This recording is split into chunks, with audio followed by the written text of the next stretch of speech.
I was born in Albuquerque, New Mexico, 1961. Lived in a little house that was constructed out of chicken wire and chicken pellets. Family very poor. I have a twin brother, 2 older brothers, an older sister. I'm placed into a place called Via Salam. It's a place where they keep mentally retarded children, orphans, and abused children. Today it's a prison. Back then it was a place for refuge for kids.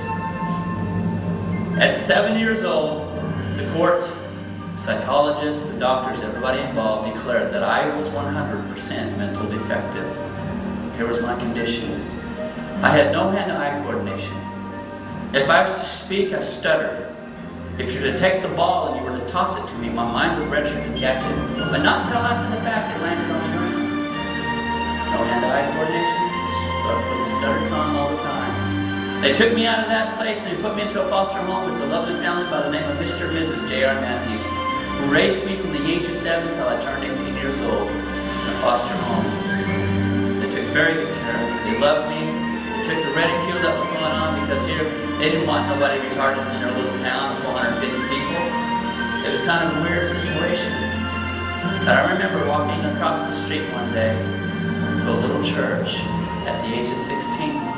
Now from the age of 7 to the age of 16 I was in special ed classes because of my condition. And at 16 years old, I prayed a simple little prayer that changed my life forever. Right now, you can see that I have hand-eye coordination. I speak normal. I graduated from high school with a 3.5 average. Immediately after praying this little simple prayer, I was able to speak normal. Placed into the 7th grade 2 weeks later, became a straight A student. Was scouted out by UCLA to run track for them. In the 8th grade, I got a scholarship in the 8th grade to run track for UCLA once I graduated from high school. They clocked me running a 49-second quarter on a dirt field.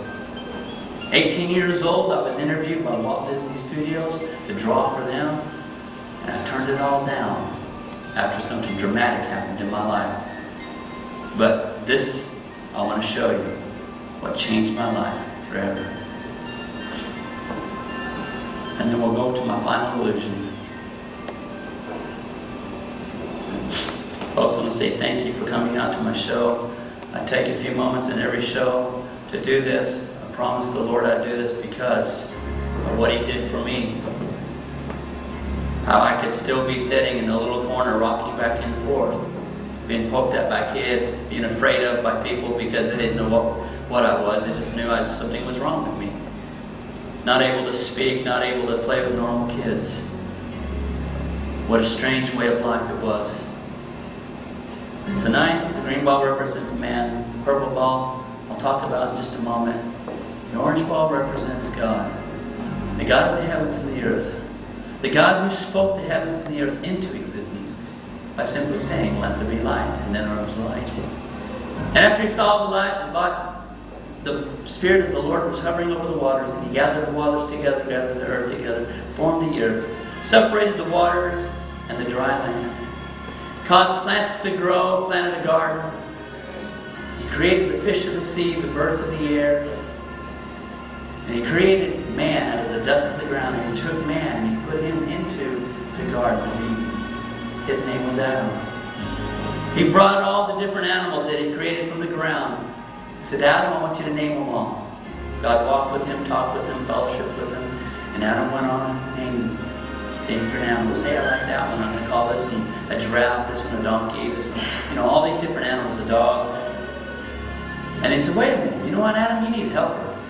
But wait, before He did that, He walked Adam over to the middle of the garden. And He showed him a tree. And He says, "You know, Adam, you may be free to eat of anything you want to eat of.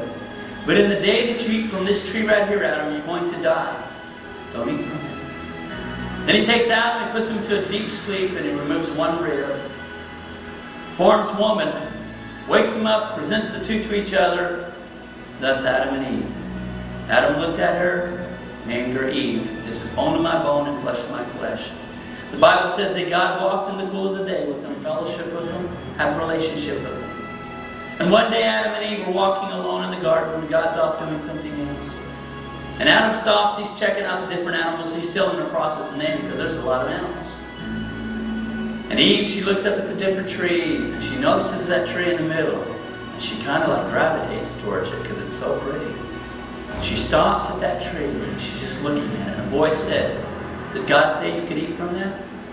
God said, "We can't eat from it, nor if we touch it, we'll die." A voice speaks to her and says, "Surely God knows that in the day that you eat from this tree, your eyes are going to be open and you're going to be just like God." And he goes, "Wow, I'm going to be just like God." She reaches, she grabs the fruit, she ate. She hands to her husband, he ate as well. And ladies and gentlemen, they looked at each other in amazement. They were noticing something taking place. Wait a minute. You're still alive. Yeah.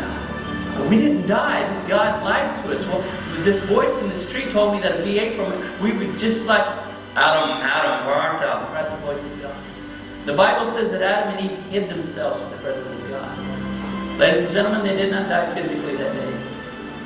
They died spiritually, causing a separation between God, the Creator, and God's creation, mankind. No matter what man wanted to do to get to God, he couldn't no more. No matter what God wanted to do to get to man, he couldn't no more. They were separated. God says, "You want, there's something I have to do about that." That separation, ladies and gentlemen, is called sin. Sin means, God, you have rules and regulations that you made up, but I'm going to live my life the way I want to live it.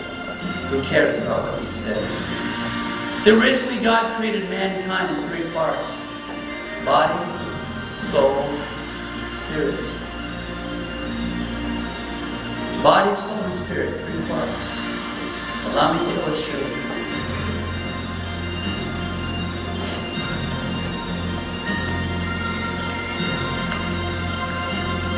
The spirit is the part of man that had communication with God, the light, that was able to talk back and forth. The body is the part that houses the soul.